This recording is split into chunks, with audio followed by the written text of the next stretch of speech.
GS-15-00592, the State of South Carolina, County of Colleton, in the Court of General Sessions in the term of 2022, July, the State versus Richard Alexander Murdaugh, defendant, indictment for murder, SC Code 16-3-0010, CDR Code 0116. You want me to turn it over? Okay. Guilty verdict. Signed by the forelady, 3-2-23. Docket number 2022-GS-15-00593, the State of South Carolina, County of Colleton, in the Court of General Sessions, the July term of 2022. The State versus Richard Alexander Murdaugh, defendant, indictment for murder, SC Code 16-3-0010, CDR Code 0116, verdict guilty, signed by the forelady, date 3-2-23. Docket number 2022-GS-15-00595, the State of South Carolina, County of Colleton, Court of General Sessions, July term 2022. The State versus Richard Alexander Murdaugh, defendant, indictment for possession of a weapon during the commission of a violent crime, SC Code -16-23-0490, CDR Code 0549, verdict guilty, signed by the foreperson of the jury, date 3-2-23. Docket number 2022-GS-15-00594. The State of South Carolina, County of Colleton, Court of General Sessions, July term 2022.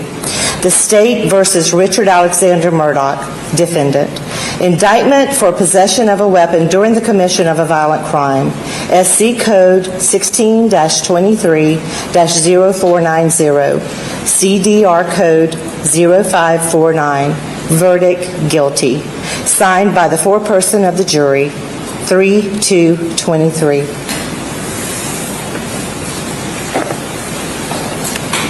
Thank you. What if I told you that sometimes the most revealing testimony in a murder trial isn't what's spoken, but what remains silent? That in a courtroom filled with gruesome details about a double homicide, one person's expression could speak louder than any witness? What if the key to understanding one of America's most shocking family tragedies wasn't found in the evidence, the timelines, or even the confession, but in the eyes of the son who survived? What if the most disturbing part of this story isn't the violence, the financial crimes, or even the betrayal, but the silence? The things said in coded language during monitored jail calls? The requests that seem normal until you really think about them? This is the story of Buster Murdaugh, the last one standing, the son who listened while his world burned, the heir to a legal dynasty that controlled power in South Carolina for nearly a century, now reduced to a name that means scandal, murder, and secrets. But before we dive into this case, if you're new to Dark Trail Files, hit that subscribe button right now. Because what we're about to uncover isn't just another true crime story. This is a masterclass in family dysfunction, survival under unimaginable pressure, and the cost of loyalty when everything you've ever known crumbles to dust. We don't do surface-level coverage here. We go deep. We ask the questions others won't. We need you in this community. So subscribe, turn on notifications, and let's get into this together. June 7th, 2021, 10:41 p.m. Buster Murdaugh's phone rings. His father's name appears on the screen. Nothing unusual. The Murdaugh family called each other constantly, updating on whereabouts, checking in from their cars, maintaining that thread of connection that seems so normal for such a prominent South Carolina family. They texted multiple times a day. They had a general awareness of each other's whereabouts. This was the Murdaugh way. Buster was 200 miles away in Rock Hill, South Carolina, where he was working in Charlotte at the time. It was late. Earlier that evening, around 9 p.m., his father had called from the car. Nothing unusual in that conversation. Just a normal update. But this call was different. The tone in his father's voice. the odd quality to it. What happened next would be recounted in a courtroom packed with cameras and strangers, where Buster would have to relive the worst moment of his life in clinical, procedural detail. Out that your mom and brother were murdered. But eventually we got our stuff together and drove down to Moselle. Got his bag and went into the closet, grabbed some t-shirts, grabbed some shorts, grabbed toilet kit, put it in the bag and left. Why were you doing the packing? Just trying to help him. He was so upset. We were all upset, but just trying to expedite the process of getting Alameda. When did you first find out that your... Think about that question. Are you sitting down? It's what people say before they deliver news so devastating that your legs might give out. News that divides your life into before and after. Yeah, Buster replied. Your mom and brother have been shot. Not injured. Not hurt. Shot. Buster and his girlfriend, Brooklyn White, got in the car immediately. 200 miles in the middle of the night, driving toward the moment when he would see his father and have to decide, in that instant, whether the man before him was a grieving husband and father or something else entirely. They arrived at Moselle around 2 a.m. Buster would later testify that his father was destroyed. Heartbroken, broken down, crying, unable to really speak. But here's what haunts anyone who examines this case closely. Buster never went back. Not to Moselle, the sprawling 1,700-acre hunting estate where Maggie and Paul were killed near the dog kennels. Not even to the Edisto Beach house. Not to Hampton, the town where he grew up. The crime scene became a place Buster could never return to.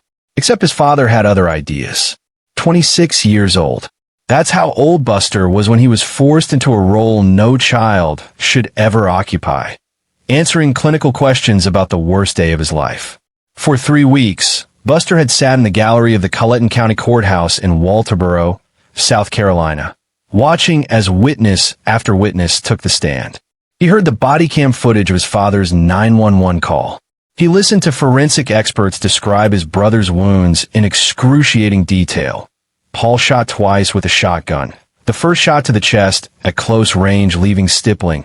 The second to the head causing catastrophic damage. He heard about his mother's wounds. Maggie shot multiple times with a .300 blackout rifle as she tried to run. He watched as prosecutors build a case that his father had murdered his mother and brother to gain sympathy and distract from financial crimes that were about to be exposed. And through it all, Buster sat, watched, listened. On February 21st, 2023, cameras captured Buster taking the stand. What the jury saw wasn't just testimony. It was the collision between courtroom logic and human grief. Richard Alexander Murdaugh Jr., Murdaugh. I go by Buster. Mr. Murdoch, is your father sitting over here at the defense table? Yes, sir. Tell the jury a little bit about yourself. Where you were born, where you were raised, where'd you go to school?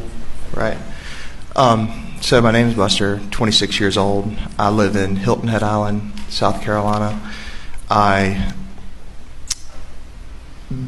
was born in Savannah and lived in Beaufort for about 2 years when I was a little child. We moved to Hampton in about 2000, and I grew up in Hampton, went to Wade Hampton High School, and after high school I went to a small college in Spartanburg called Wofford. Is your mother Maggie? Yes, sir. And your brother Paul? Yes, sir. When you moved to Hampton, do you remember how old you were when you first moved to Hampton? Three or four. Okay. And did you live in Hampton in a house in the city limits? Yes, sir. The town limits? Yes, sir. And you did that with your mom and dad and brother for how long? For around 20 years. Right. What schools did you go to coming up through in Hampton County? Would you go to grade school? Went to Ben Hazel Primary School, Hampton Elementary School, North District Middle School, Wade Hampton High School. Okay. And as you were growing up, what were your interests, Buster? Sports, playing sports, doing things outdoors, hunting, fishing. And was your father involved in those interests with you? Yes, sir. And was your mother also? Yes, sir. And in what way? Well, my father coached every Little League team I played on up until I started playing for the schools in which had a coach. And what about Paul? What were his interests growing up? Paul's interests were outdoors, mostly. Hunting, fishing, playing around in the woods. Right. Did he also play sports at times? He did. Yeah, he played basketball and baseball. Did your dad coach him as well? He did. And would your parents attend all of your and Paul's sporting events as you're growing up? Every game. And it was a rarity for them to miss one, and then if they had to, they would call and explain. And right. And at some point in time, did your parents buy this property off Moselle Road? yes, sir. Do you remember roughly when that was? Right around 2012, I think. I would have been a sophomore in high school. And when that property was first purchased, did you move out to Moselle, or are you still living in Hampton? So we had a house in Hampton and also purchased the property at Moselle, which had a house. And for the beginning stages of owning Moselle, Hampton was still working as our primary residence. But I believe it was Hurricane Matthew, or one of the hurricanes came through and blew a bunch of pine trees over on the house.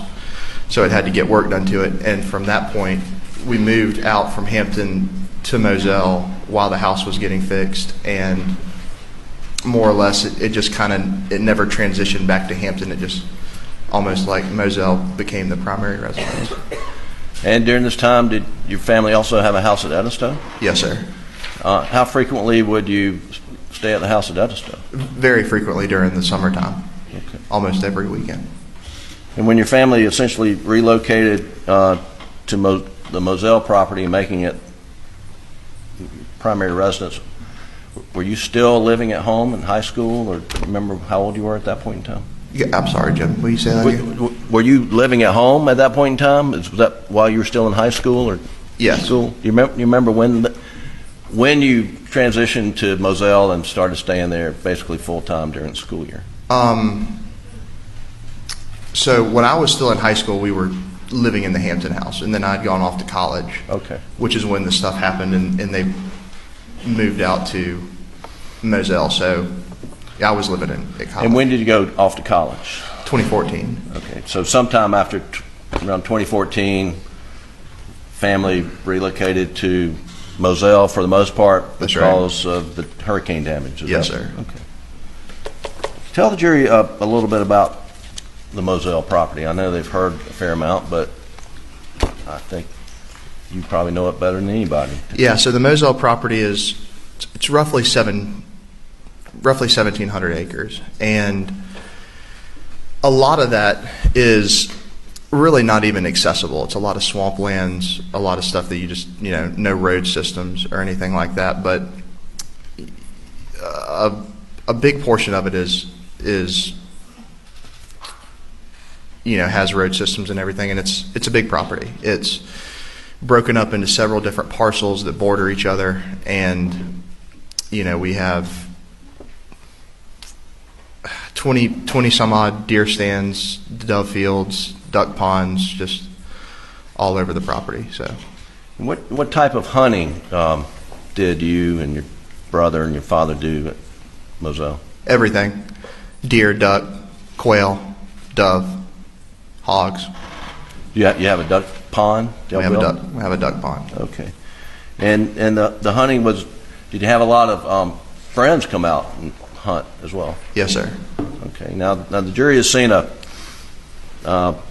aerial view of the property, and there's a main house, shed, kennels, and then there's a house sort of right on Moselle Road. What do you call that house? That's the cabin. The cabin.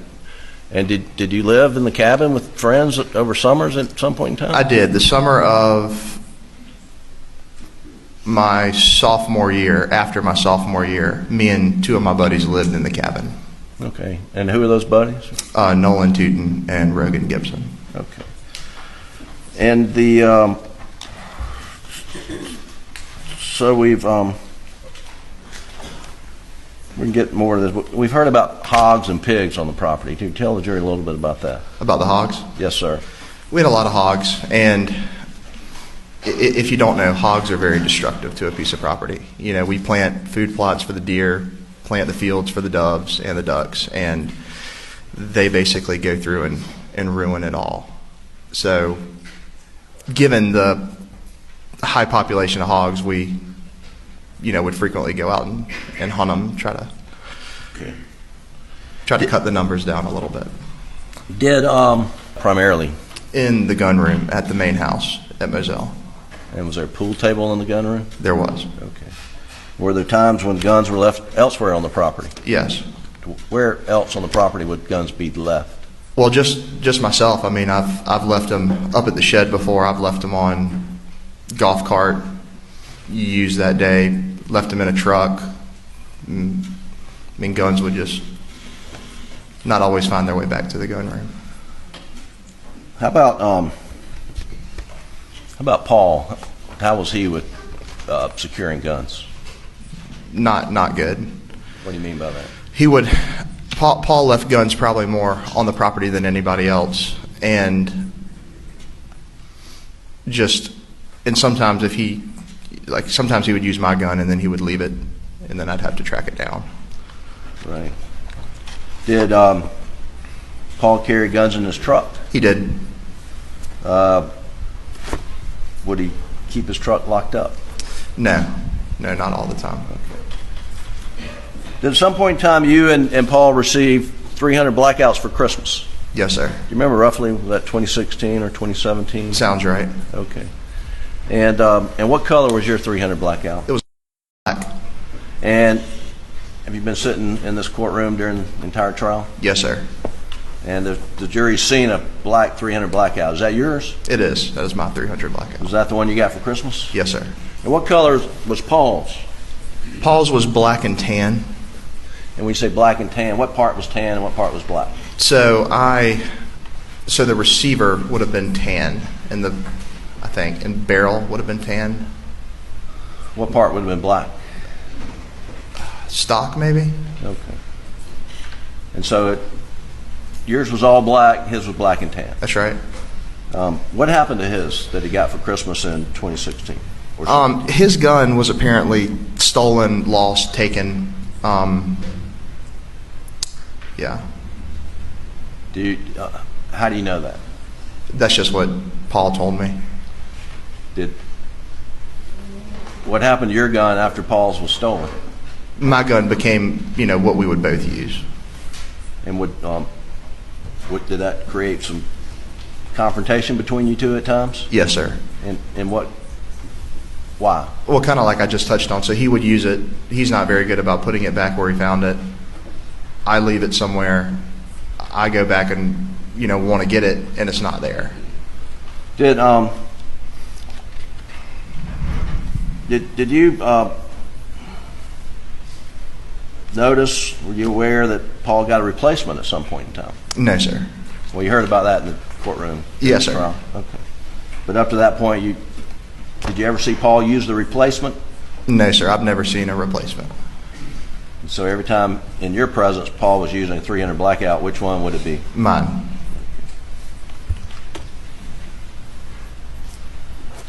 There's, I'm not going to pull these guns out, Buster, but there's been discussion, and the jury has seen a 12-gauge Spinelli with a Mojo sticker on it. Whose gun is that? That's mine. And what's Mojo?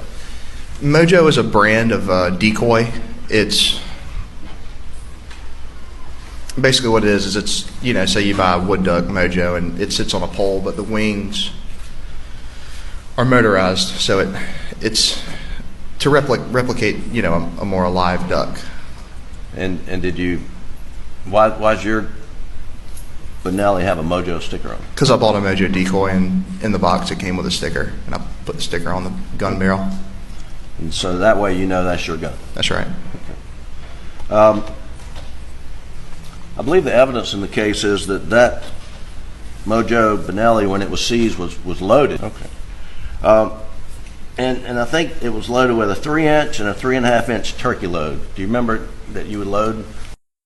Defense attorneys called him as a character witness to paint a picture of a loving family. Buster described his childhood as normal. Sports, hunting, family dinners. His father coached all his teams.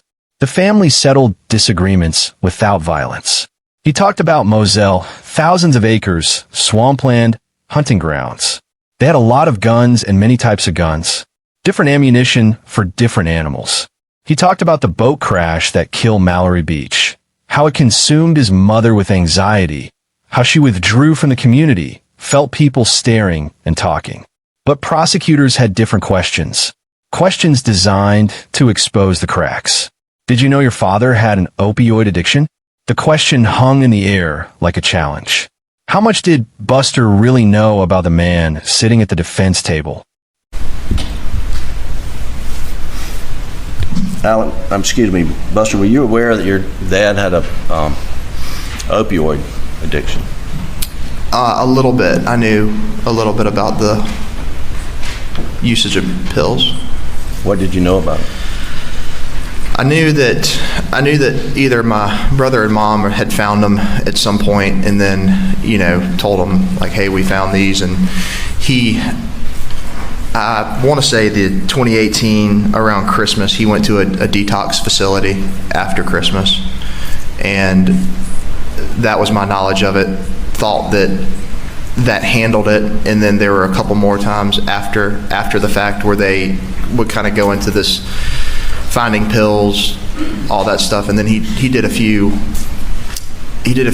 kind of like at home, just self-detoxed a couple times, and thought once he did that get off of them.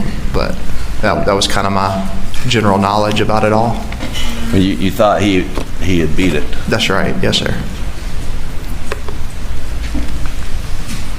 And when he was confronted about his pills, what was his attitude? I don't know for sure, because I wasn't there when a lot of the confrontations happened with them finding the pills. But I mean, I've never heard anything. Just apologetic and right. Sorry, and would usually be his kind of regular kind of response. Yes, he testified. He knew. His father had gone to rehab in 2018 for prescription painkillers. Buster thought it was handled. But there were other times when the family found pills when Alec had a detox at home. Buster wasn't always there. He'd been away at college. He found out secondhand. Buster testified that his father always seemed remorseful and apologetic. "I've never heard anything, just apologetic and sorry." Text messages shown during the trial revealed that just a month before the murders, Paul had confronted his father. "Mom found several bags of pills in your computer bag," Paul texted. What Buster was really saying: in the Murdaugh family, information traveled selectively. Some things were discussed. Others were understood without being explained. Silence was institutional. And that silence, that inheritance of things left unsaid, became the architecture of Buster's survival. The cameras captured everything. Every expression. Every pause.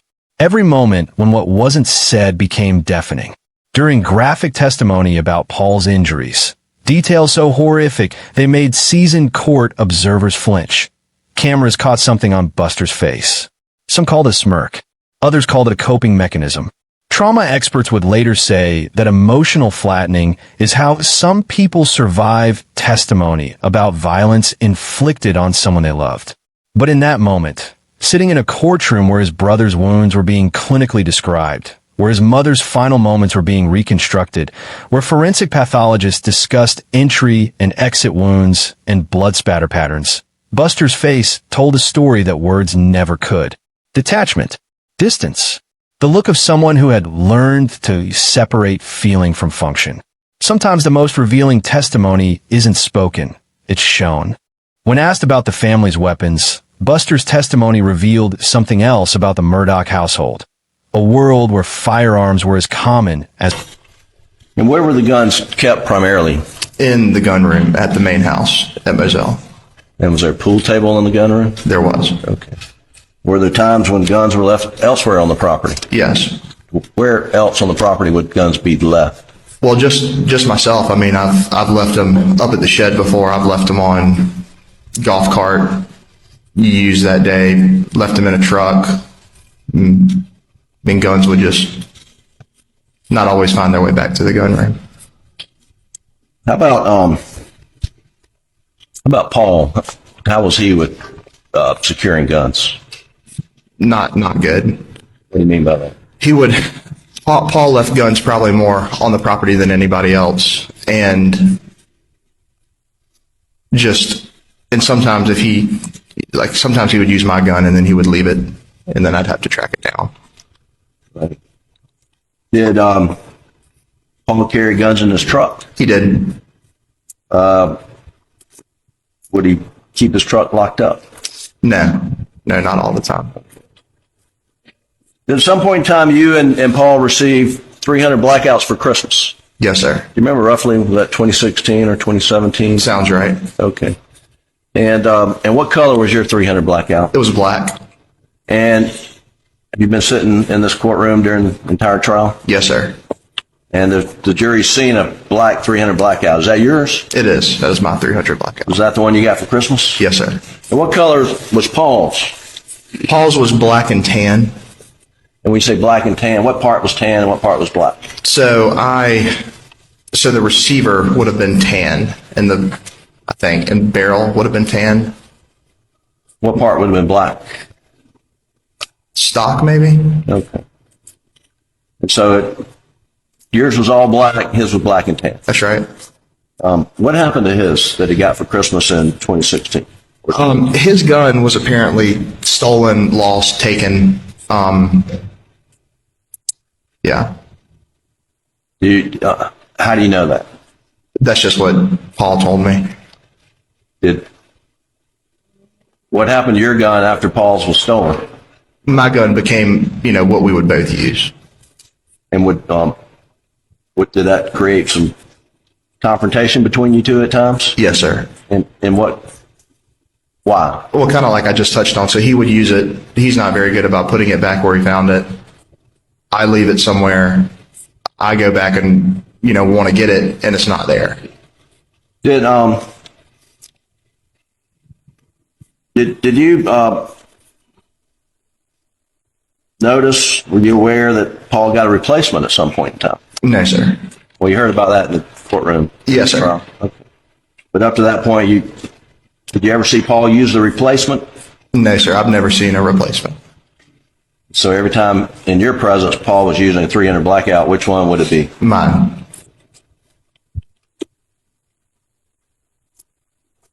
There's I'm not going to pull these guns out, Buster, but there's been discussion, and the jury has seen a 12-gauge Benelli with a Mojo sticker on it. Whose gun is that? That's mine. And what's Mojo? Mojo is a brand of decoy. It's basically what it is it's, say you buy a wood duck Mojo and it sits on a pole, but the wings are motorized, so it's to replicate, a more alive duck. And why's your Benelli have a Mojo sticker on it? Because I bought a Mojo decoy, and in the box it came with a sticker, and I put the sticker on the gun barrel. And so that way that's your gun. That's right. I believe the evidence in the case is that Mojo Benelli, when it was seized, was loaded. Okay. And I think it was loaded with a 3-inch and a 3.5-inch turkey load. Do you remember that you would load that gun with a 3-inch and a 3.5-inch? Yes, sir. And why would you do that? I do that because when I go turkey hunting the goal is to, get the turkey close to you and shoot it in the first try. But if I were to miss and the turkey goes running away and I try to shoot it again, I put a larger shell behind the smaller one for that. The family had a lot of guns, he said. Many types of guns. Shotguns, rifles, handguns. Different ammunition for hunting different animals. Deer, duck, quail, doves, hogs. The Moselle property was 1,700 acres of swampland and hunting grounds, and firearms were simply part of the landscape. It was a hunting family. Paul, his younger brother, favored outdoor activities. Their father enjoyed them too. They spent hours on those fields in those woods. And Paul left guns around the property more than anyone else, Buster testified, often failing to store them properly. Guns by the house. Guns by the kennels. Guns in vehicles. This was normal. The Murdaughs originally had 2 custom blackout rifles given to Paul and Buster as Christmas presents. Paul's was reportedly stolen in 2017. A replacement was bought. That newer gun has never been found. Prosecutors would argue that this exact type of rifle was used to kill Maggie. Think about that. Christmas presents. Not sweaters or watches, but custom assault-style rifles for teenage boys. This was the Murdaugh normal. The family that hunts together, the saying goes. But what happens when the hunters turn on each other? But the courtroom was only half the story. The real window into the Murdaugh family dynamic came from somewhere else entirely. 121 recorded phone calls from Richland County Detention Center. From October 2021 through February 2022, Alec Murdoch made nearly 200 calls from jail. Most of them to Buster, his brothers Randy and John Marvin, his sister Lynn, and his sister-in-law Liz. Every single call was monitored, recorded, and Alec knew it. I know that every single phone call I make they're keeping an index of, and people are listening to it, Alec said in one call. Probably multiple people. And yet, the calls continued. Because the Murdaugh machine couldn't stop. Wouldn't stop. Not for incarceration. Not for murder charges. Not for anything.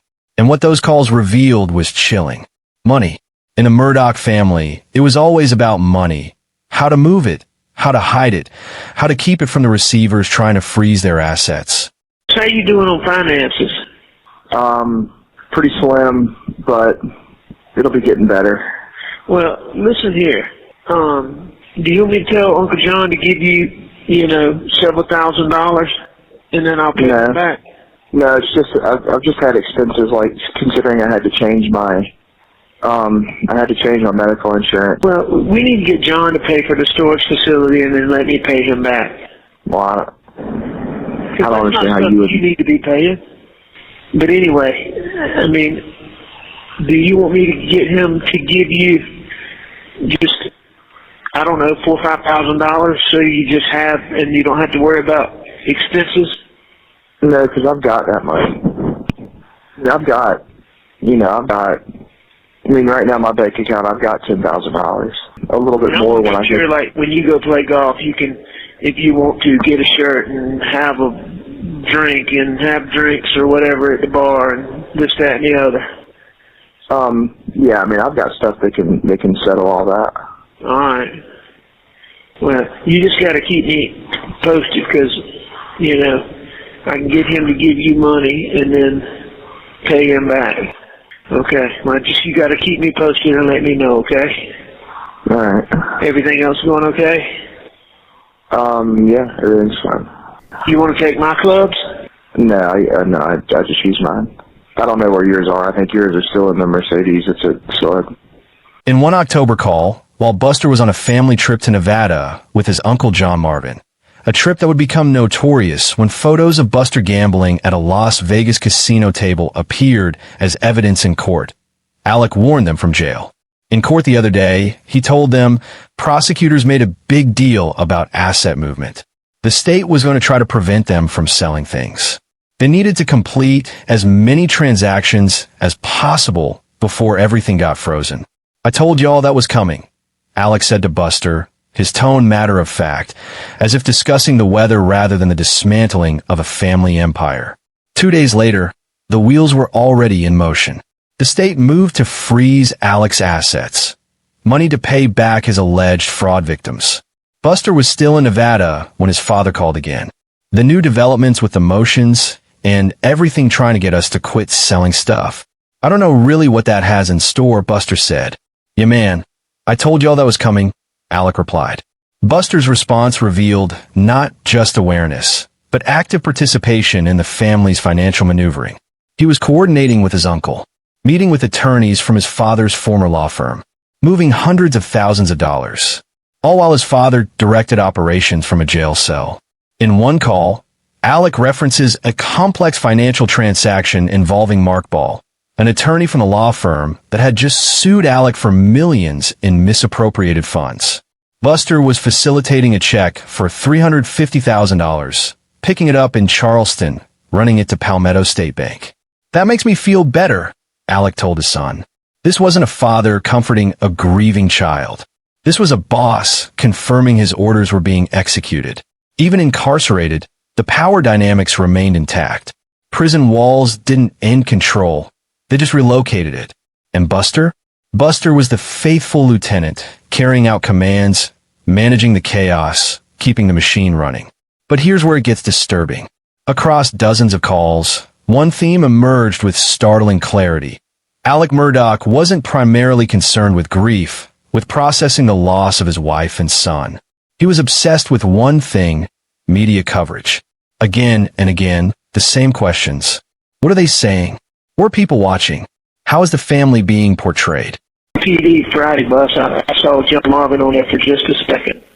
Dad, it was something ABC 2020. I didn't watch it. Well, was it a new interview or was it from that old interview? I would assume if it had him on TV, it had to be the old one. He has not gone on TV since. He hasn't. 10-4. All right. Well, I mean, was it the same old stuff with a bunch of innuendo and false stuff, or were they being semi-truthful? Dad, I'd love to be able to give you some insight, but I didn't watch it and I didn't seek out any transcripts from it. I don't know. I know. It ain't no big deal. I would assume it's the same old thing. Brooklyn told me some stuff that was on it, and it was stuff that's wrong. So I mean, it's just that same old. Stephen Smith and Gloria and all that bullshit. I think it probably had to touch on that. I think this one hit maybe a little bit more on the boat wreck. I gotcha. I just know that there was some stuff that Brooklyn said that was said in the little show, and it's just stuff that's not important, but it just shows that if they are willing to state that in fact, that they just don't know what they're saying, because it's just stuff that's not true. I understand. So are they still trying to say out there like there's some mystery surrounding Gloria's death, about how she died? Saying what now? About how she died? Are they still trying to make some innuendo there? About Gloria? Yeah. I don't know. Are they still saying anything about Stephen Smith, even though Andy Savage? Yeah, I mean, I don't think there's anybody. No connection to us? Yeah, I don't think anybody took the heart of Did Smith ever Andy come out and Savage. say there's no connection? No, they Even were though he never. told Andy Savage that? No, SLUD has not released anything. They didn't even release a statement about what was this most recent thing.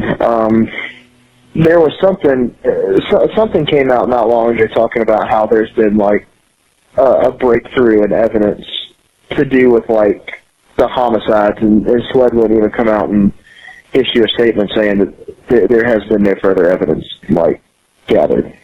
10-4. So personally, I would not count on SLUD to help in any way. I was just curious. All right, my man. You get some rest, and what time you get on the road tomorrow? About 8 a.m. All right, I'll give you a call sometime when I can. Buster, what's going on with COVID out there? It must be going crazy. It's this new variant. It's Omni COVID or whatever. Omicron. Omicron. That's it. Buster and other family members would update Alec on documentaries being produced, news programs airing, podcast episodes releasing. One family member even asked Alec about which media lawyer to use for the flood of movie, TV, and book requests coming in. Alec would listen to descriptions of coverage and dismiss them as incomplete, as not telling the whole truth.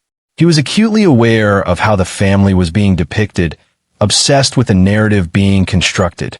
When reputation management replaces mourning, you have to ask, what does that reveal about priorities? Think about it. Your wife and son have been shot to death. Your youngest child's face was so destroyed by a shotgun blast that investigators could barely identify him. Your wife took multiple rifle rounds. Their blood soaked into the ground of your family's property. And your primary concern, on recorded calls you know are being monitored, is what documentaries are saying about you. Information control became a survival tool. But not the survival of grief, the survival of legacy. The Murdaugh name had meant something for generations in South Carolina. 3 successive generations had served as solicitors, controlling the prosecutor's office in a 5-county district for nearly a century. The family law firm had specialized in personal injury cases for over 100 years. That legacy was crumbling, and Alec from behind bars was trying to manage the narrative even as prosecutors prepared to prove he was a murderer. And Buster? He was the messenger. The information courier between the outside world and the man behind bars who wanted to control the story even as it spiraled beyond his grasp. The calls also revealed something unexpected, the mundane continuing in the shadow of catastrophe. Alec described jail food as almost unbearable. He talked about books he was reading, football games, how he was betting on NFL games with other inmates. Normal conversations in an abnormal reality. I don't know what's going on, but there's some big weekend where the Bloods and the Crips kill each other. So this is the first time I've been out of my thing in, I don't know, a while. I've been on lockdown all week. So I don't know when I'm going to get the call again. I just didn't want you to worry about me. Okay. How do you know that this is a big weekend that gangs kill each other? Because I asked a guy, I was like, we've been on lockdown since, the only times I've been out of my cell were to go see Jim, the other day, and to go, I don't know, get some medical thing. And I was like, well, are we going to get out of our things today? And he's like, nah, this weekend is, and he called it something. And I'm like, what is that? And he said, that's the big, something with the Bloods. And, they fight, and, I don't know, kill each other. I don't know.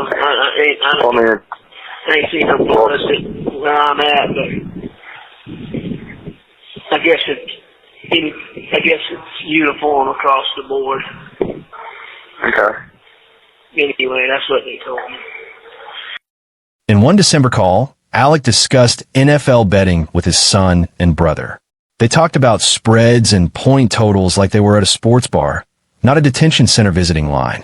I know they're listening to these phone calls, Buster told his father during one conversation. I'm not saying you are, but I really hope you're not doing anything you shouldn't be doing in there. Even from jail, Alec was wheeling and dealing. He asked relatives to put money on other inmates' canteen accounts so he could bypass the $60 per inmate limit and stock up on beef sticks, crackers, ibuprofen. He was working the system even while inside it. They discussed travel plans, economy airlines, complaints about legroom and service, conversations that would be completely normal for any family. Except this family was discussing them while one member sat in jail awaiting murder trial and 2 members lay dead. How does everyday talk exist when life has permanently fractured? The Murdaugh showed us. You compartmentalize. You maintain routines. You discuss Christmas plans and Gamecock football and who's bringing what to Thanksgiving while murder charges loom and assets get frozen. Alec asked family members to make sure flowers were placed on Maggie and Paul's graves for special occasions. Paul's birthday in April, Mother's Day in May. Will you make sure? He asked Buster just before Mother's Day. I want you to put some for me too. She'd like that. On the surface, this sounds tender. A grieving father asking his son to honor his dead mother. But context matters. This was the same man who, in other calls, was orchestrating financial maneuvers, discussing media strategy, betting on football games, and asking for details about selling property. Grief was compartmentalized, scheduled, delegated. Another task on a list of things to manage. Some families collapse under tragedy. Others reorganize. The Murdaughs reorganized. They adapted. They kept the machine running even as crucial parts fell away. Months after Maggie and Paul were killed at the dog kennels on the Moselle property, Alec made a request that would chill anyone listening. Can you hear me? Hello? Yeah. What you doing? Nothing. At Greenfield. Y'all hunting? We're going to this afternoon. Let me tell you what you ought to do, Buster. I think the damn eaters were full over there at Moselle. If you felt like going back there, I bet with nothing going on, I bet there's deer all over them things. I don't mean back. What's that going to do for me? Kill a deer? I'm not going hunting out there. I don't blame you. I'm just letting you know. Do you care if I let Jim do it? Jim who? Jim Griffin. Oh, I'd let him hunt deer out there, or what are you talking about? I didn't know if you wanted to hunt doves out there. If you do, then I want you to do it. If not, then I'm going to let him do it. Do you want a dove hunt out there? No. Not at all.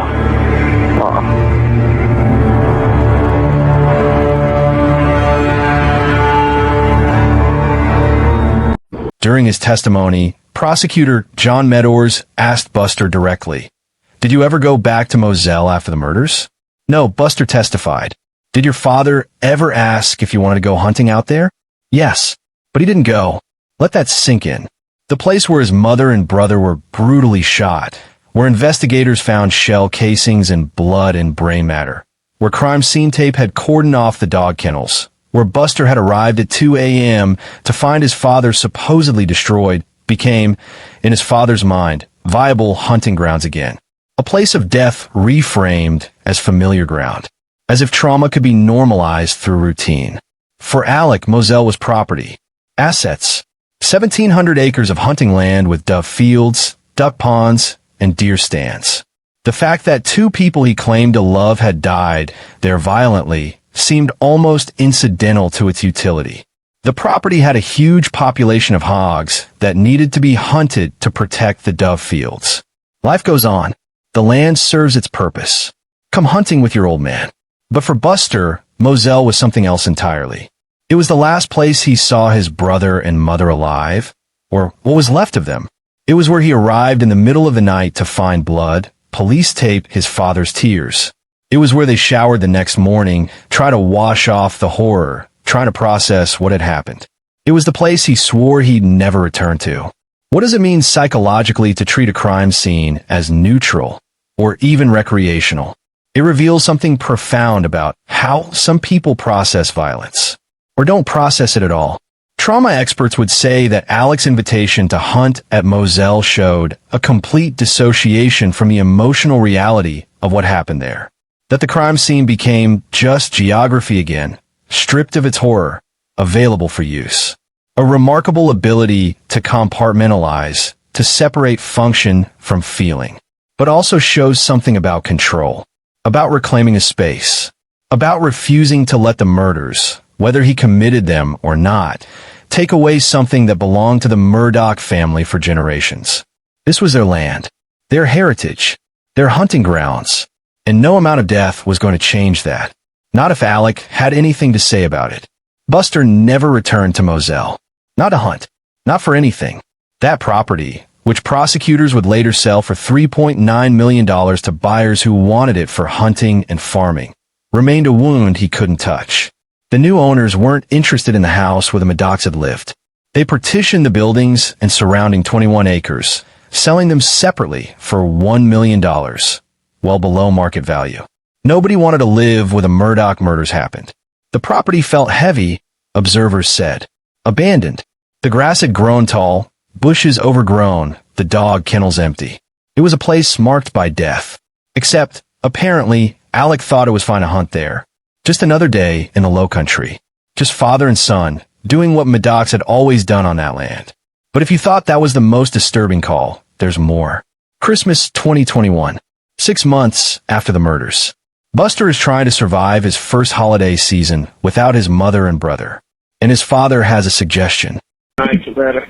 Yeah, having a good day. I've been spending so much money and it hurts me. On what? People's Christmas presents.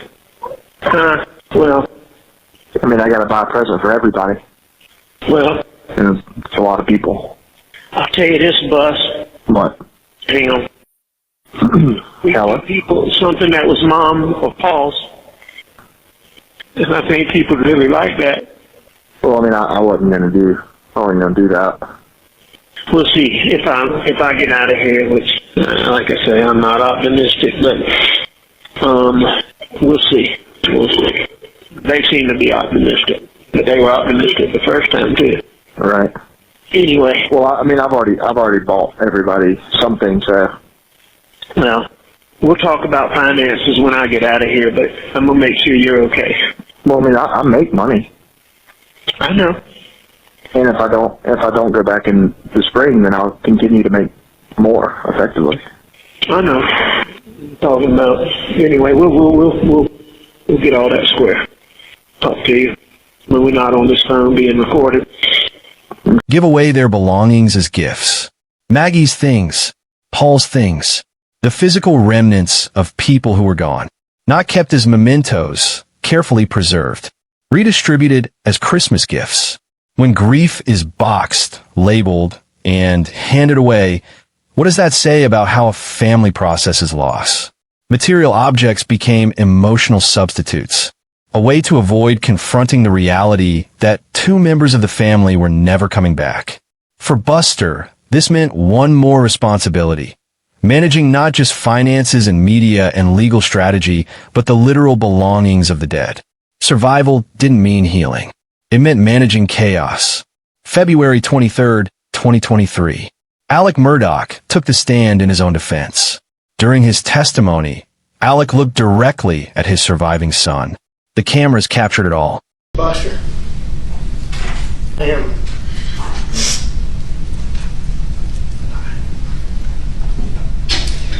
I am so sorry that I let you down. I am so sorry that I have not been able to be with you.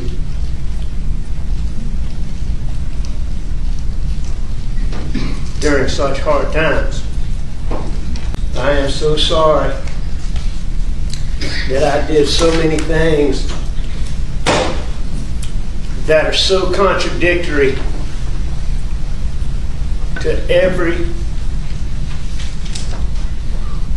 single thing Mom and I ever taught you. And Paul, I am so sorry. I am so very sorry that the things that I did and that I am pleading guilty to here today have somehow caused some people, especially people on social media, and some people in the media, to somehow believe that based on the things that I did, that it is somehow okay to make false, baseless, unsubstantiated claims against you that are not only based on no facts and no evidence whatsoever, but are also not based on any semblance of reality whatsoever. And I am so sorry that you have had to go through that. I know, Buster, that you know that I have always been proud of you. I have never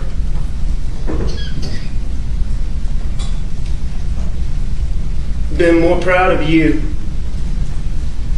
than I am for the way that you have handled all of the adversity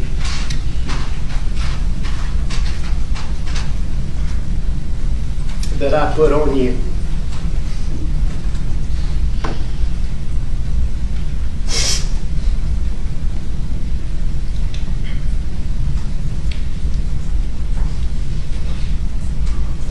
Your whole family is proud of you.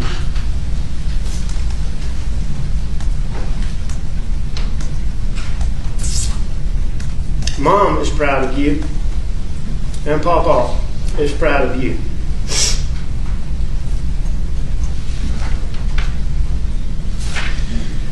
I see in letters, emails, and messages that people give to my attorneys.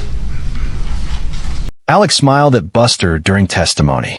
At times, he appeared emotional, breaking down while describing finding the bodies. He denied the murders. "I did not shoot my wife or my son any time ever."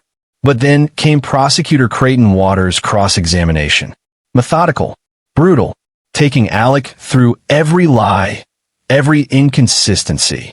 Waters hammered on the lies about being at the kennels, about the video with Alec's voice on it minutes before the murders. And as this cross-examination intensified, cameras caught something in the gallery. Buster, head in hands, face buried in his palms. Legal experts analyzed this moment extensively. If the jury is perceiving that Alec Murdoch's own son has his face in his hands, one criminal defense attorney noted, it seems like he doesn't believe his father's testimony. So why should they? The emotional gap between public and private moments had never been starker.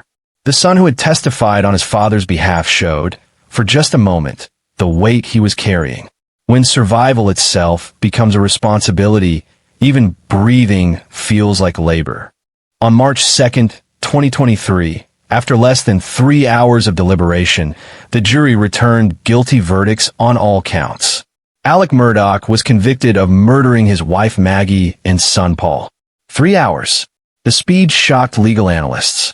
The jury didn't ask to see any evidence again or have testimony reread. They watched closing arguments, deliberated, and came back unanimous in under 3 hours. When a verdict was read, Buster put his head in his hands. Again, the next day, Alec was sentenced to 2 consecutive life sentences. No possibility of parole.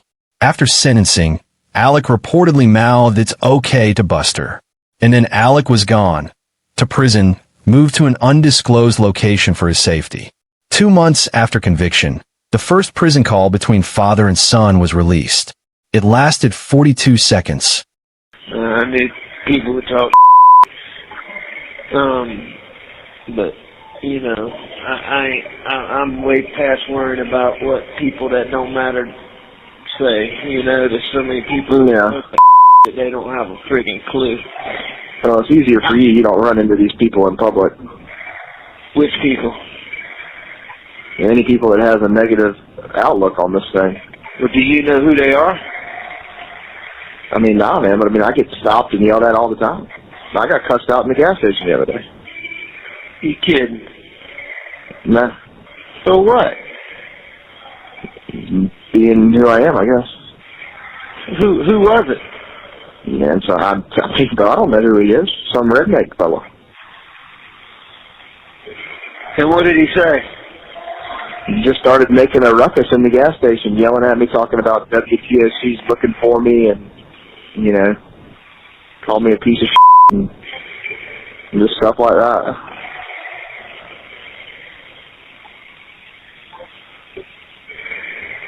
Just crazy stuff.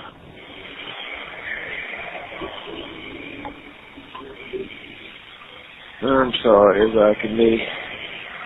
It's okay. I mean, I don't really talk to him. I just kind of escape the situation.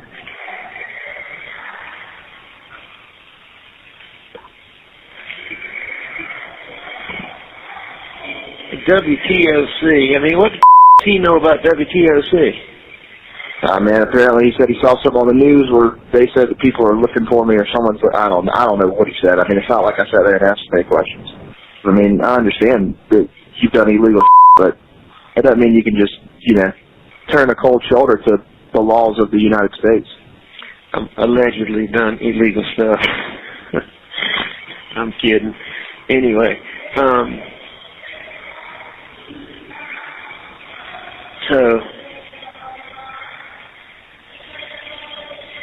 but it is what it is, It is what it is.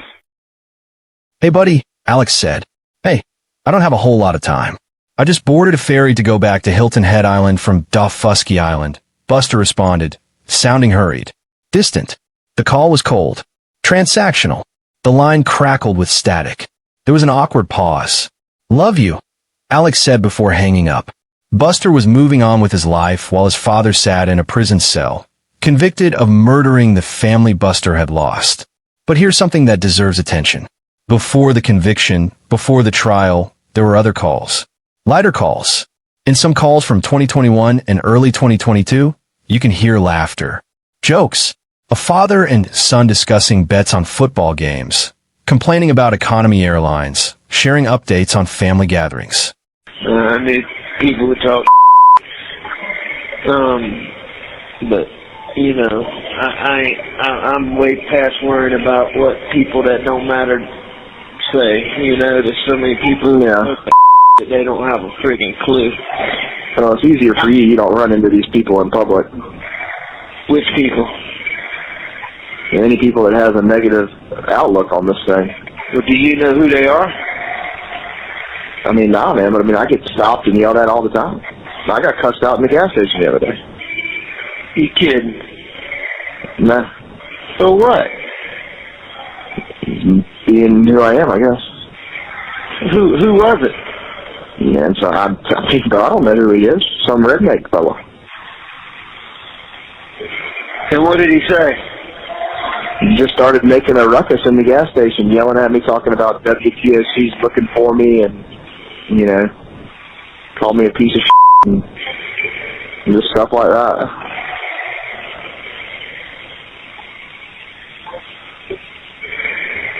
Just crazy stuff.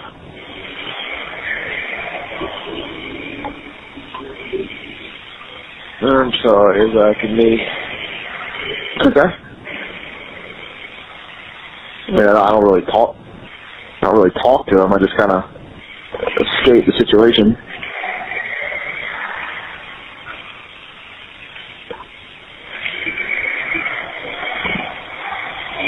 WTOC. I mean, what the does he know about WTOC?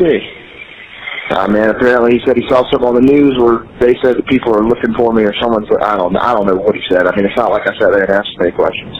I mean, I understand that you've done illegal but that doesn't mean you can just, turn a cold shoulder to the laws of the United States. I've allegedly done illegal stuff. I'm kidding. Anyway,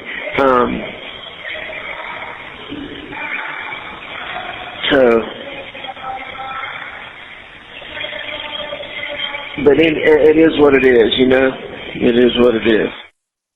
These conversations revealed something crucial. How a family system continues to operate even when it should, by all logic, collapse. I just thought it was a real cheap airline, but I mean, it was nicer than I thought it was going to be. Did y'all have room in your seats? The seats were all right. It was, it's just a different, like the seats don't recline because they can fit more. If they don't recline, it's just, it's just different. So you went 4 hours with no recliner? Yeah.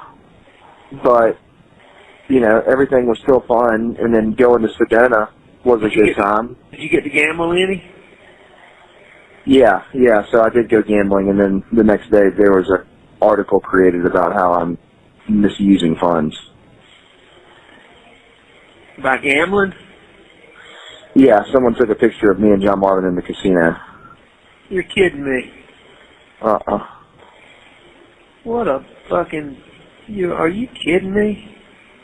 No.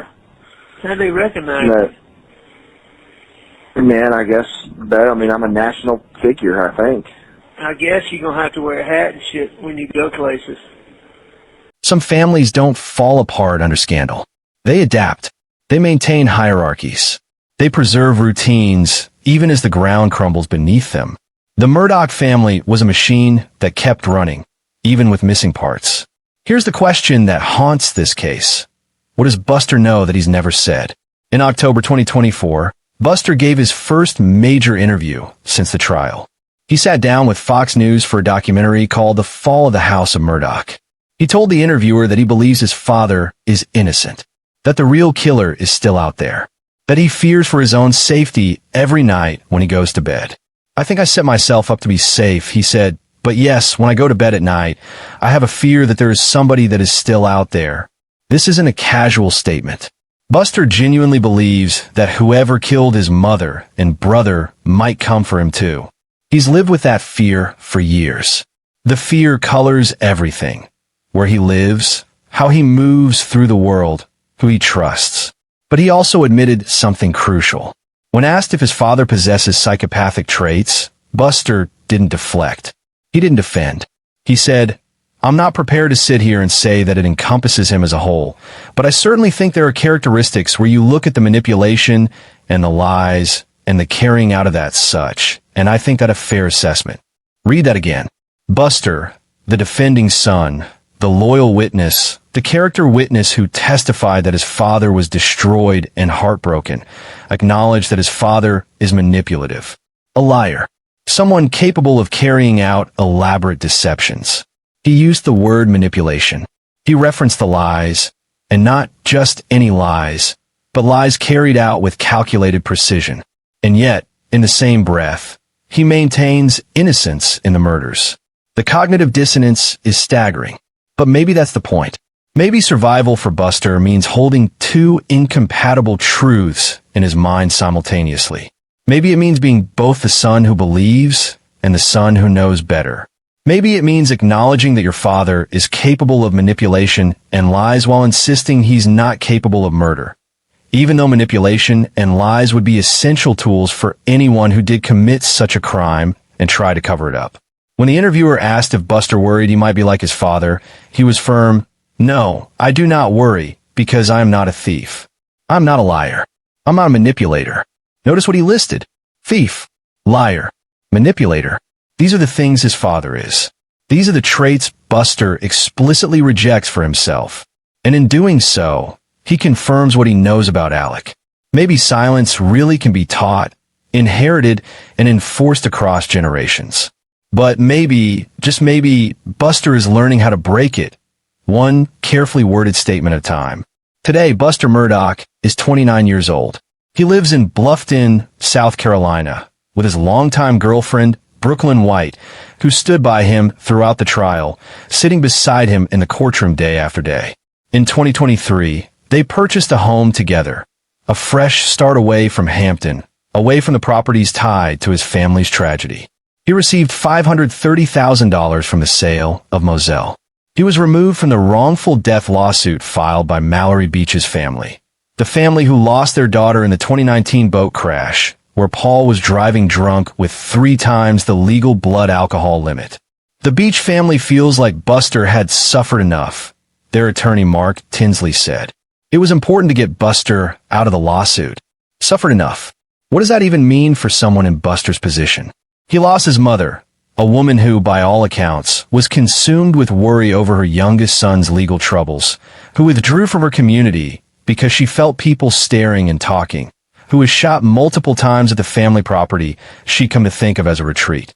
He lost his brother, his younger brother who left guns scattered around properties, who was facing serious criminal charges, who made a Snapchat video minutes before his death showing his father at the kennels, who was shot twice with a shotgun at such close range that his face was nearly destroyed. He lost his grandfather. Just 3 days after his mother and brother were killed, Randolph Murdaugh III died. Buster attended funerals for his mother and brother on Saturday, for his grandfather on Sunday. He lost his father to prison. 2 consecutive life sentences. No possibility of parole. Gone. He lost his family name to infamy. The Murdaugh name that once meant power and prestige in South Carolina's Lowcountry now means scandal, murder, and betrayal. He lost his privacy to cameras and documentaries and podcast episodes dissecting every moment of his trauma. His face became recognizable. His story became entertainment. He's been accused of involvement in the unsolved death of his high school classmate Stephen Smith, a 19-year-old nursing student found dead on a rural road in 2015 with blunt force trauma. The case was initially ruled a hit and run. It was reopened after the Murdaugh murders. Buster has vehemently denied these vicious rumors, calling them baseless and false. He's been stalked by media, confronted at gas stations, recognized everywhere he goes. "I get stopped and yelled at all the time," he told his father in one call. "I got cussed at in the gas station the other day. This is the cost of being the last one standing. Not just survival, but the burden of continuity, of being the final living link between the Murdaugh past and whatever future might exist." Legacy anxiety doesn't begin to cover it. Because for Buster, legacy isn't just about reputation. It's about identity. Who is he, if not a Murdaugh? What does that name mean now? What does it mean to carry it forward when it's been so thoroughly destroyed? So what do we make of Buster Murdaugh? Is he a victim? A young man who lost everything and is trying to rebuild? Is he complicit? Someone who knew more than he said, who helped facilitate his father's schemes? Is he somewhere in between? A son caught in an impossible position, trying to honor loyalty while grappling with truth? The answer is probably all three. Because people aren't simple. Trauma isn't linear. Family dynamics aren't black and white. What we know for certain, Buster sat in that courtroom day after day listening, absorbing, carrying the weight of being both witness and participant in his family's destruction. He testified in his father's defense. And maybe he believed it, or maybe he needed to believe it because the alternative was unbearable. He took phone calls from jail, coordinating finances and managing belongings because someone had to keep the machine running. He declined to go hunting at the crime scene because some boundaries, even for a Murdaugh, cannot be crossed. And through it all, he listened. The quietest person in the courtroom, carrying the heaviest weight. If you remember one thing from this case, remember this. On the stand, when asked about the night of the murders, Buster described his father as destroyed. Heartbroken, unable to speak. But destroyed people don't make calculated financial moves from jail cells. They don't obsess over media coverage. They don't ask their sons to redistribute belongings as Christmas gifts. Destroyed people grieve. They collapse. They can't function. The man in those jail calls was functioning just fine. Operating. Directing. Controlling. And Buster? He was listening, taking notes, following orders, being the good son in a family where being good meant something very different than it does for most people. The Murdaugh case isn't over. Alec is appealing his conviction, claiming jury tampering. In May 2025, the former trial clerk Becky Hill was arrested and charged with felony misconduct, showing sealed crime scene photos to media members and lying about it in court. This development has revived Alec's efforts to obtain a new trial. The South Carolina Supreme Court will need to decide whether the alleged misconduct was severe enough to warrant a retrial, a decision that could take years. New evidence continues to emerge. The questions surrounding Stephen Smith's death remain unresolved, with his mother still seeking answers about what happened to her son on that rural road in 2015. And Buster continues to live in the shadow of all, trying to build a life while the legal machinery grinds on. But here's what this case teaches us about family, trauma, and survival. Some families function like corporations, hierarchies intact, roles assigned, operations continuing regardless of catastrophe. The Murdaughs didn't just function this way during good times. They maintained it through scandal, through arrest, through trial. Even now, with Alec in prison and the family name destroyed, the structure persists. Someone has to manage the estate. Someone has to deal with the lawsuits. Someone has to be the Murdaugh representative when decisions need to be made. And that someone is Buster. Some children are raised not to question, just to listen, to absorb, to maintain the system. This isn't conscious manipulation in most cases. It's cultural. It's how powerful families preserve power across generations. You don't air dirty laundry. You don't break ranks. You handle things internally. You present a united front. And when that system is tested by violence, by financial crimes, by public scandal on a massive scale, the programming runs deep. Buster sat through weeks of testimony proving his father was a liar, a thief, a manipulator. And still, he defended him, still testified on his behalf, still believes, or says he believes, that Alec is innocent of murder. That's not stupidity. That's the result of 26 years of conditioning about what it means to be a Murdaugh. Some silences are louder than screams. Think about what wasn't said in those jail calls. Alec never directly discussed the murders. Never asked Buster if he thought he did it. Never explained his side of the story in any real way. And Buster never asked. Never demanded answers. Never said, "Dad, did you kill them?" It's the absence of that conversation, the question that should have been central but was never voiced, that tells you everything about this family. They communicate around trauma, not through it. They discuss logistics, finances, media coverage, Christmas gifts. But the raw, honest, what actually happened that night conversation, that's too direct, too real, too dangerous. That's the real tragedy here. Not just that Maggie and Paul were killed. Not just that Alec Murdoch was capable of such violence, of shooting his wife multiple times as she tried to run, of firing a shotgun at his son's head at close range. But that Buster, the survivor, has to carry the legacy of all of it. The knowledge, the questions, the suspicions he can't voice even to himself. The silence that was his inheritance long before that phone call in June 2021, now amplified to a deafening roar. Sometimes the person who survives pays the highest price. Not in death, but in having to live with what they know, what they can't say, what they suspect but can't prove, and what will follow them forever. Buster will never not be the son of Alec Murdoch. He will never not be the brother of Paul Murdaugh, the one who died in that boat crash scandal. He will never not be associated with this case. Even if he changes his name, moves across the country, builds a completely new life, this will follow him. Job applications, background checks, Google searches, first dates, new friendships. Someone will always find out. Someone will always ask. Someone will always judge. And some tragedies don't end with a verdict. They echo across generations, carried by the ones left behind. The Murdaugh name meant something for 87 years in South Carolina. It meant power, influence, legal expertise. Now it means this. And Buster is the one who has to decide what, if anything, can be salvaged. Whether redemption is even possible. Whether the name should be carried forward or allowed to die with his father in that prison cell. Buster Murdaugh is the son who listened. The question is, what will he do with everything he heard? Will he continue to defend his father publicly while harboring private doubts? Will he one day break the silence and tell his full story, unfiltered by lawyers and loyalty and the family code?